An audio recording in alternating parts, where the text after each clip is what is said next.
Em nome do Pai, do Filho e do Espírito Santo. Amém. Inspirai, Senhor, as nossas ações e ajudai-nos a realizá-las, para que em vós comece e para vós termine tudo aquilo que fizermos por Cristo, Senhor nosso. Amém.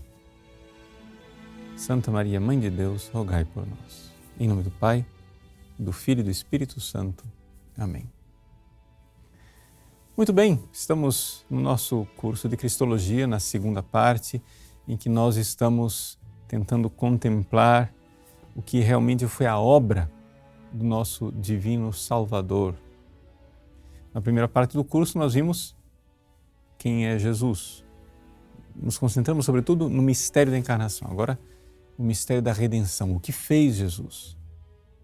E na nossa aula passada nós vimos a realidade de que Jesus, pelo seu sacrifício na cruz, realmente, ele expiou os nossos pecados e, portanto, satisfez abundantemente, não é, todas as consequências de injustiça, digamos assim, causadas pelos nossos pecados, o desequilíbrio, a ofensa, né? E assim por diante, as várias comparações que a gente pode usar para dizer a desordem que se instalou através do pecado. Para entender o que foi que Jesus realizou na cruz, nós usamos então aquela metáfora, digamos assim, que de alguma forma está na Sagrada Escritura, mas que foi explorada abundantemente pelos autores medievais, como Santo Anselmo, como Santo Tomás de Aquino, a realidade de pagar uma dívida. Ou seja, existe algo que precisa ser satisfeito. Importante lembrar que é uma metáfora, né? Importante lembrar que é uma comparação. Esse tipo de comparação, no entanto, nos últimos tempos, tem sido enormemente rejeitado. Por quê? Porque as pessoas dizem, não, o importante é a misericórdia de Deus, não é a justiça. Mas eu quero aqui enfatizar, eu sei que eu estou me repetindo, mas é que eu quero bater firme nessa mesma tecla constantemente. Nós precisamos nos dar conta que Deus poderia tranquilamente não ter exigido nenhum ato de justiça. Ele podia ter perdoado tranquilamente. Mas aqui que está a sabedoria divina. Deus, ao exercer a sua infinita misericórdia, resgatando a humanidade, Deus quis que seu Filho, assumindo a nossa humanidade, realizasse o ato de justiça. O ato de justiça é de Cristo para Deus. Infelizmente, através dos autores protestantes antigos, como Lutero e Calvino, isso que era uma doutrina católica tranquila até a Idade Média, nos tempos modernos tornou-se uma coisa assim, que começou a dar curto-circuito. Por quê?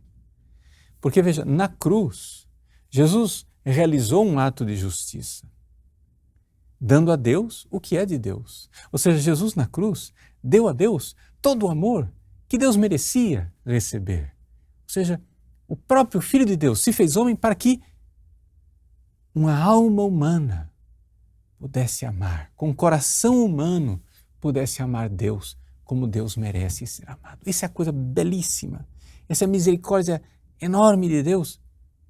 E aqui é que está a coisa da justiça a respeito da qual nós falávamos. Ou seja, quando a gente fala justiça, quando a gente fala pagar a dívida, essa linguagem pode parecer estranha, mas na verdade nós estamos falando aqui de um ato de amor. Ou seja, é justo que o homem ame a Deus.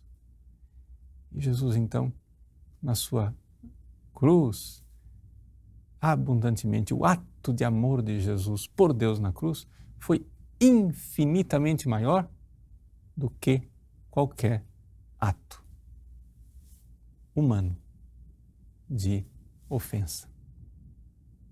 Então, é isso. Essa é a ênfase, é o ato de amor.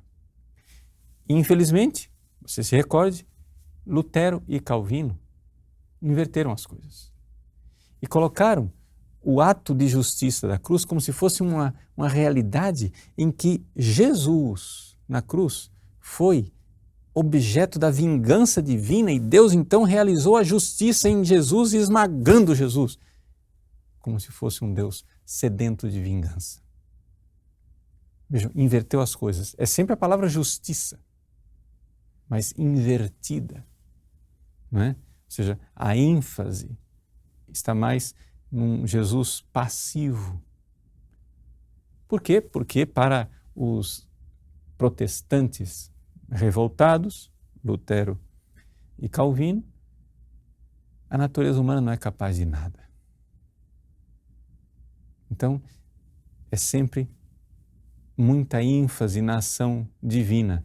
Claro, é a ação divina que nos redimiu, mas Deus quis que a ação divina nos redimisse, assumindo nossa humanidade e houvesse um coração humano, uma alma humana que amasse. Então, é aqui que está a beleza, a genialidade. Então, não... E a gente compreende por que os protestantes têm essa dificuldade de entender isso, né? Nessa visão negativa do ser humano que não é capaz de santidade, eles negam também a santidade dos santos que participam, né, desse ato maravilhoso de amor de Cristo, sendo membros do seu corpo. Como toda ação tem uma reação, o que aconteceu ao longo dos séculos foi algo muito curioso e estranho. Lá, os primeiros protestantes, Lutero e Calvino, enfatizaram a justiça, justiça, justiça, justiça, justiça. Jesus, vítima da ira, da vingança divina. Essa deformidade absurda fez com que os protestantes, ao longo dos séculos, reagissem no extremo oposto. Ou seja, buscaram exatamente o oposto de Calvino e de Lutero. E os liberais protestantes do século XIX e XX, então, o que fizeram? Ao invés de dizer que houve aquela vingança divina e um ato de justiça, começaram a enfatizar unilateralmente a misericórdia. Então, primeiro era uma distorção da justiça, agora uma distorção da misericórdia. Então, os protestantes liberais, não mais aqueles lá clássicos, Lutero e Calvino, os protestantes liberais do século XIX e XX colocam toda uma ênfase na misericórdia de Deus, onde o ato da cruz não fez absolutamente nada. Então, exatamente pela sua mentalidade liberal, esses protestantes, né, olham para a divina pessoa de nosso Senhor Jesus Cristo e esvaziam todo o sentido da sua morte na cruz. Enquanto Lutero e Calvino colocavam toda a ênfase na justiça da cruz, vou usar uma palavra agora, o estudo da estaurologia. Stauros em grego é cruz, né? O estudo da cruz. Enquanto Lutero e Calvino colocavam na estaurologia, na cruz, toda a redenção, mas uma coisa completamente distorcida, porque era uma redenção da vingança divina. Agora os protestantes liberais esvaziam a cruz de sentido. Os protestantes liberais, né, como Reimarus, Schweitzer e depois outros que vieram depois, Harnack, Bultmann, o que é que eles fazem? Não dão sentido redentor nenhum para a cruz de Cristo. Tentando fazer um resumo do que é que eles acham, porque na verdade são vários autores diferentes, cada um com a cabeça diferente, mas de forma assim simplista, Jesus veio a esse mundo, pregou o evangelho, mas que chato. aconteceu aquele negócio, né? A cruz, que atrapalhou tudo. Jesus veio pregar o reino, não é? Jesus veio pregar o reino. Para alguns desses autores, o reino significa essa tomada de consciência de que eu sou filho, né? Quem seria Jesus? Jesus é um rabino da Palestina que a um certo momento de iluminação, de intuição ou de autoencontro disse: cara, eu sou filho de Deus. Então a pregação do reino é agora a conscientização, onde cada pessoa vai se conscientizar de que é filho de Deus. O que é o batismo? Não, o batismo não faz nada, não modifica ninguém. O batismo é a tomada de consciência de que eu sou filho, porque afinal somos todos filhos. Então, quem é Cristo? É o pregador de um reino, né? As características desse reino variam conforme a matiz filosófica de cada um desses autores protestantes e liberais, mas seja como for, todos eles, unanimemente, têm uma coisa em comum: esvaziaram totalmente a capacidade e o poder redentor da cruz de Cristo. Na cruz, Jesus não fez, foi absolutamente nada. Aquilo lá foi um acidente. Foi um infortúnio. Na melhor das hipóteses, o que foi a cruz, por exemplo, para Bultmann, que era, claro, discípulo de Heidegger, existencialista. Qualquer um que conheça a filosofia existencialista de Heidegger, né, compreende o que é o ser humano autêntico, authentisch, né? O ser humano autêntico é aquele que é o ser para a morte, sein zum Tode. Então, com toda a angústia, a Angst, o homem autêntico caminha consciente para a morte. Jesus é o exemplo luminoso para Bultmann, né?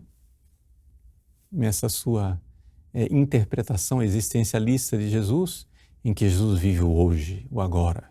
O Evangelho de São João, o predileto do existencialista Bultmann, porque o reino é agora. O reino não é no futuro, o reino é agora.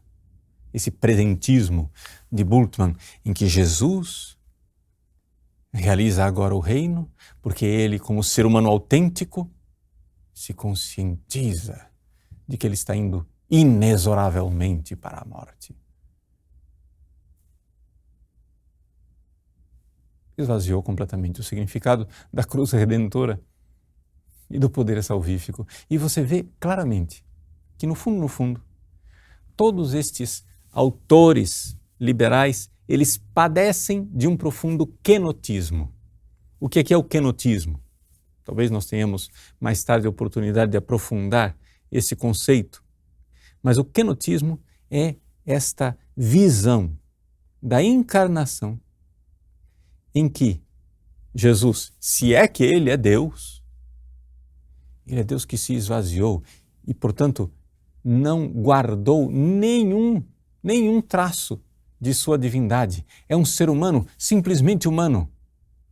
Humano, demasiadamente humano, como diria Nietzsche. Então,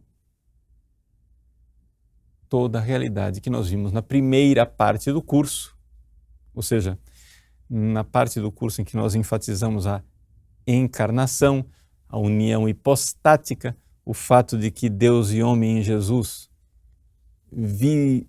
a natureza humana e a natureza divina em Jesus vive uma união substancial, mas sem ser uma união de mistura das naturezas, tudo isso desaparece. E os atos humanos de Jesus são demasiadamente humanos. Agora, o que acontece é o seguinte, gente. Nós temos que nos dar conta daquilo que a Igreja sempre pregou. Lá, desde as primeiras controvérsias, as controvérsias arianas, não é? Concílio de Nicéia, condenou o arianismo em 325, só para você se localizar no tempo, nas controvérsias arianas, das pessoas que não queriam aceitar a união hipostática, que Jesus fosse verdadeiramente Deus, consubstancial, homoúseos ao Pai, e fosse verdadeiramente homem, consubstancial, homoúseos a nós. Querendo não aceitar esta união maravilhosa e sublime de Jesus, Ário e seus seguidores esvaziavam a redenção. Santo Atanásio, então, grande adversário do arianismo, Atanásio, a grande coluna da igreja, o martelo dos hereges, Santo Atanásio, então, tirava as consequências disso tudo. As consequências soteriológicas. Lembre-se, soteriologia é estudo da salvação, é essa parte do curso. Se Jesus não é Deus, então nós estamos sozinhos outra vez. Se Deus não veio, nós não iremos.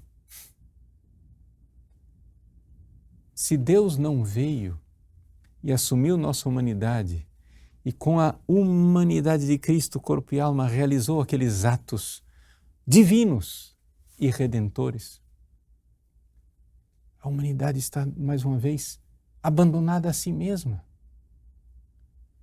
A humanidade, existe ainda o abismo intransponível entre Deus e o homem. Se Ele não veio, nós não podemos ir. Se Deus, conforme essa mentalidade modernista, kenoticista, se Deus se esvaziou e perdeu a sua divindade para ser meramente humano, nós estamos sozinhos outra vez. Não é Deus no homem. Os atos de Cristo não são teândricos, são somente ândricos, ou seja, atos antropológicos, atos meramente humanos. Mas o homem não pode se dar a salvação. E, sobretudo, o homem não é capaz de dar a Deus o ato de amor que Deus merece para reparar as ofensas enormes que nós fizemos, a desonra e a ofensa de valor infinito que a humanidade realizou. Com o pecado, a humanidade entrou num imbróglio, numa situação terrível, um emaranhado, uma situação que não tinha como a gente sair, e somente Deus para nos salvar. É por isso que Jesus, no seu próprio nome, é Deus salva. Jesus é redentor. Nesse sentido, Jesus, na sua salvação, é muito mais do que somente o sacrifício na cruz. Claro, o sacrifício na cruz é o ato de redenção por excelência, mas na realidade toda a vida de Cristo é uma obra salvífica. E Jesus realiza então na sua vida aquela obra salvadora e redentora de, vejam as três funções: sacerdote na cruz, como redentor, como nós já vimos, mas não somente, como profeta e como rei ou pastor, como queira usar a metáfora. Vamos enxergar isso. Primeira coisa, a Dei Verbum nos recorda com muita exatidão, muito oportunamente, que Jesus é a própria revelação de Deus.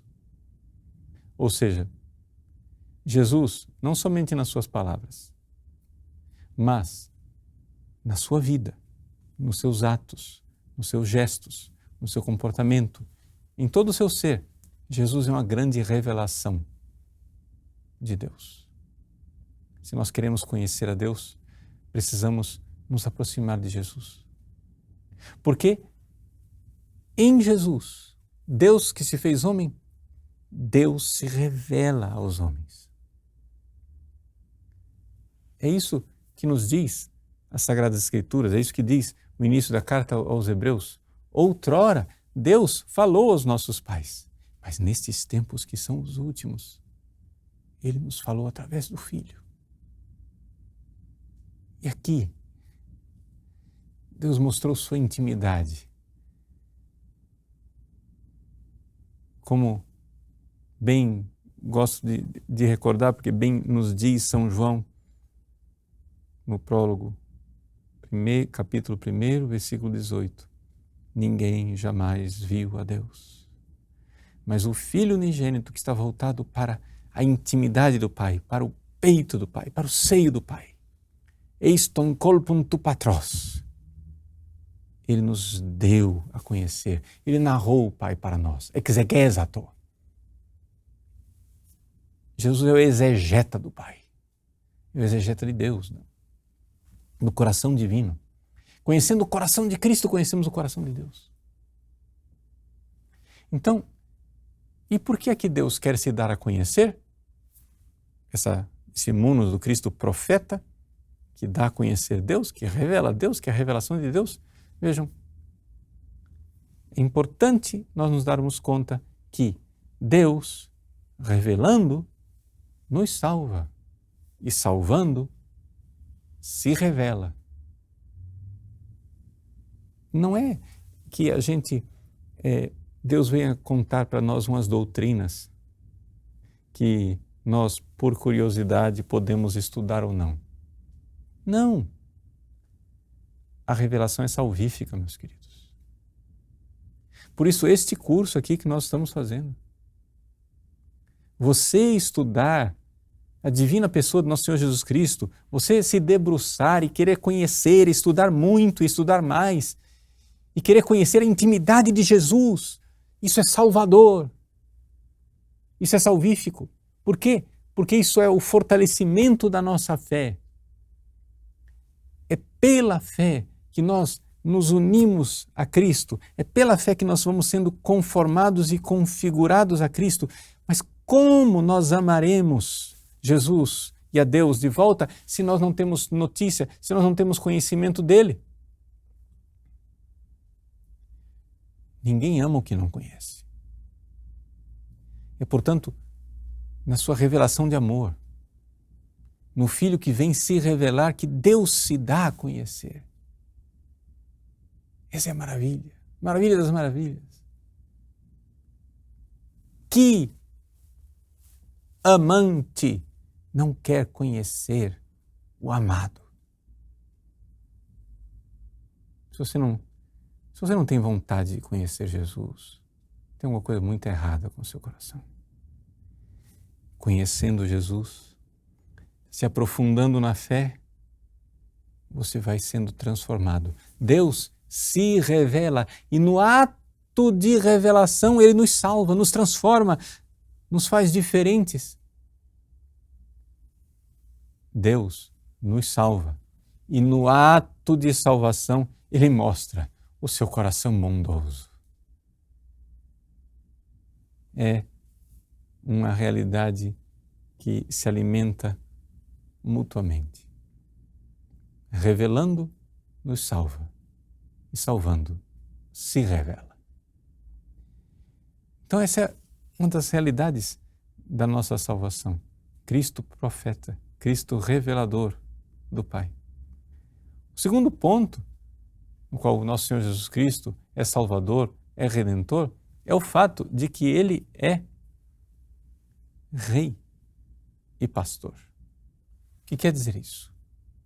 Veja, o que acontece é que, embora nós vivamos numa sociedade com manias democráticas, não existe coisa mais extraordinária do que nós termos um Senhor.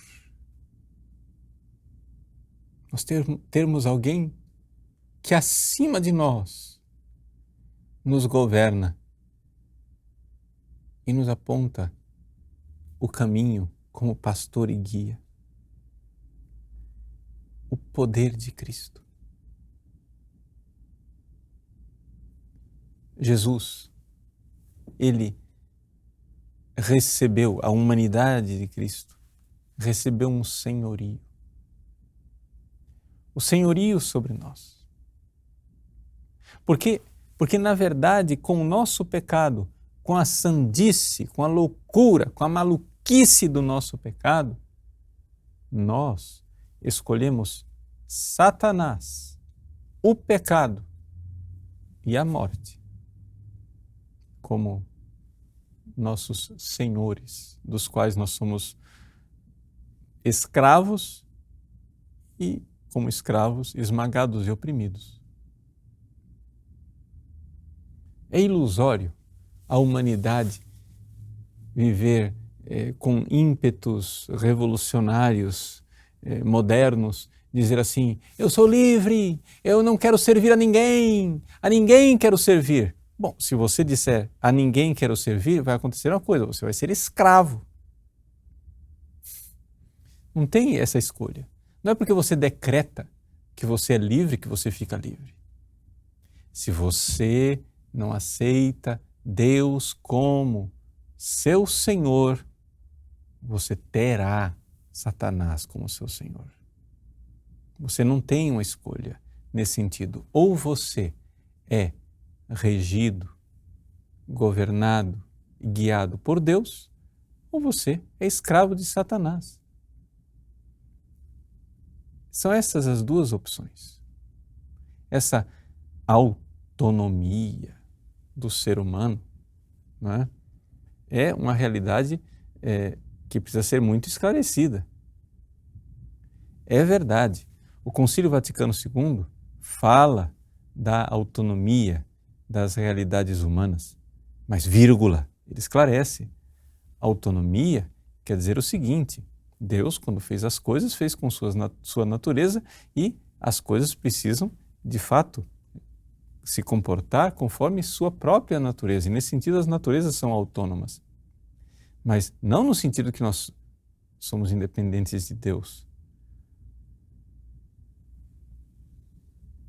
Senhor, fizeste-nos para vós, e o nosso coração está inquieto até que não repousa em vós. Essa frase que Santo Agostinho fala no início do seu livro das Confissões é a grande realidade humana. Nós fomos feitos para Deus. Não existe autonomia nesse sentido. Nós somos para. Se Deus existe e Ele existe, nós somos para Ele. Não tem como escapar disso. O que acontece é que a humanidade, voltando as costas para Deus, se escravizou. Precisamos de um libertador. E Jesus é redentor como aquele pastor que vai em busca da ovelha. A ovelha que está lá, como diz o Salmo, no vale da sombra da morte, escravizada por Satanás. O pastor, com seu bastão e seu cajado, com a cruz, ele destrói o jugo de Satanás. Traz a ovelha nos seus ombros de volta para casa.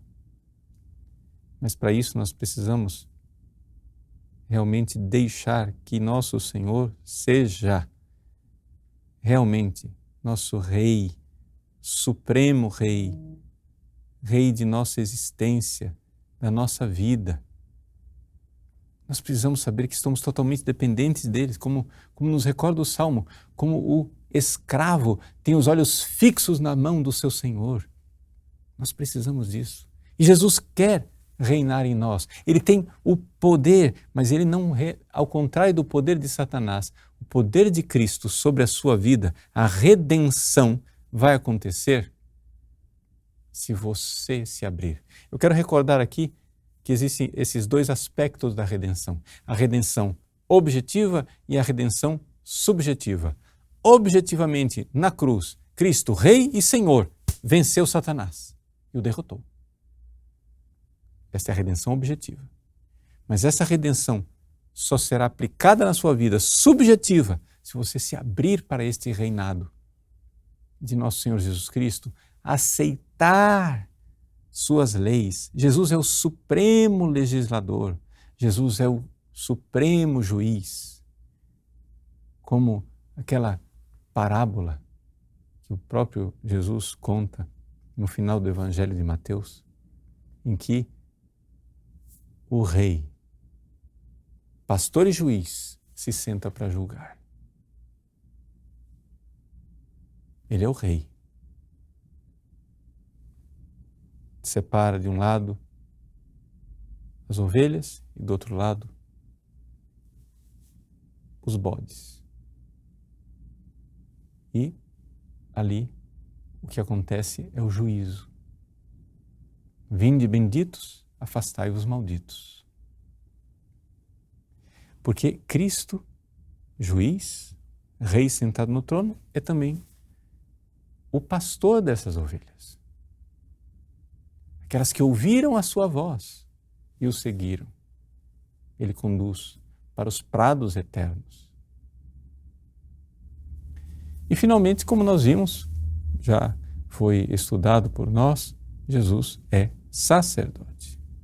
Sacerdote e vítima. É importante, né, lembrarmos disso.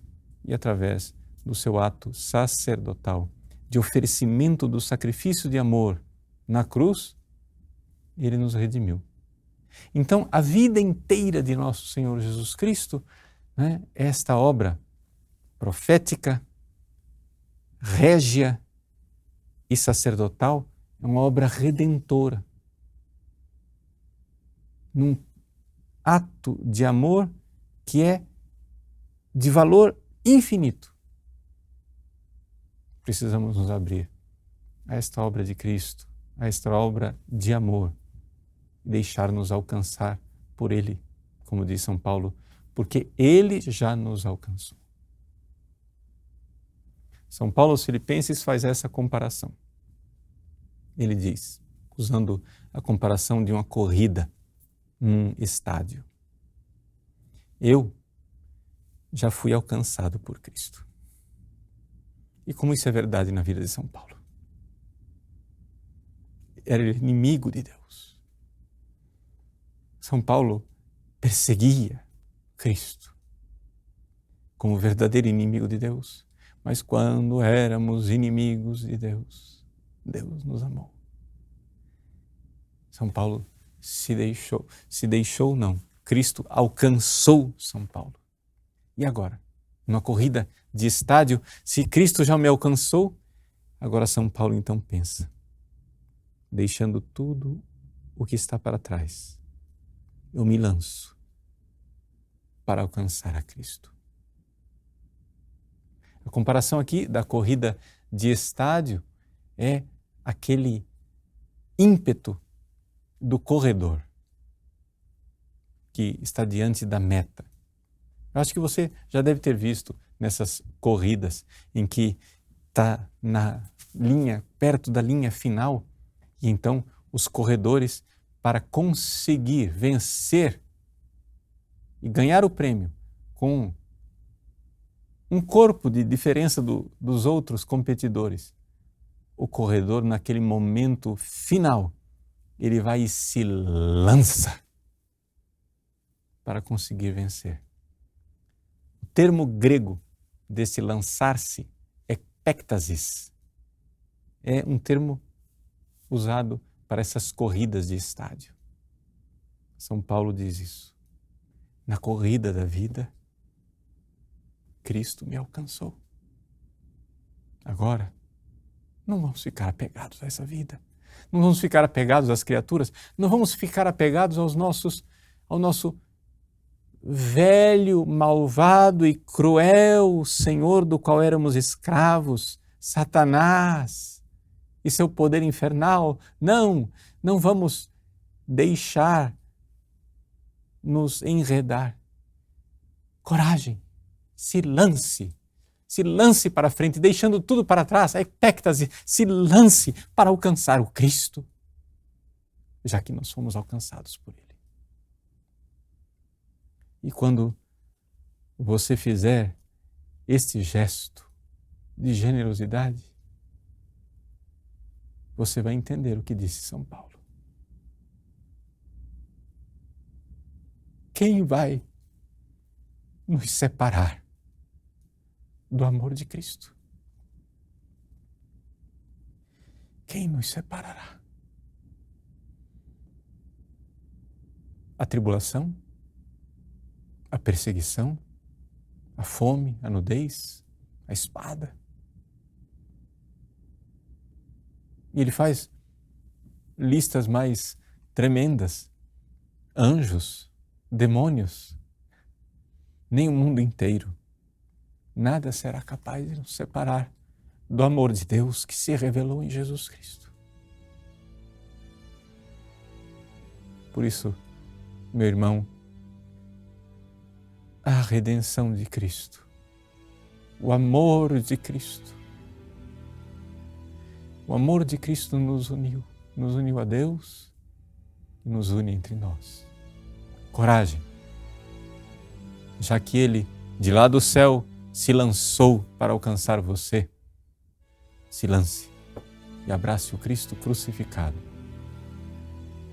Não rejeite a obra da redenção. Deus abençoe você. Em nome do Pai, e do Filho e do Espírito Santo. Amém.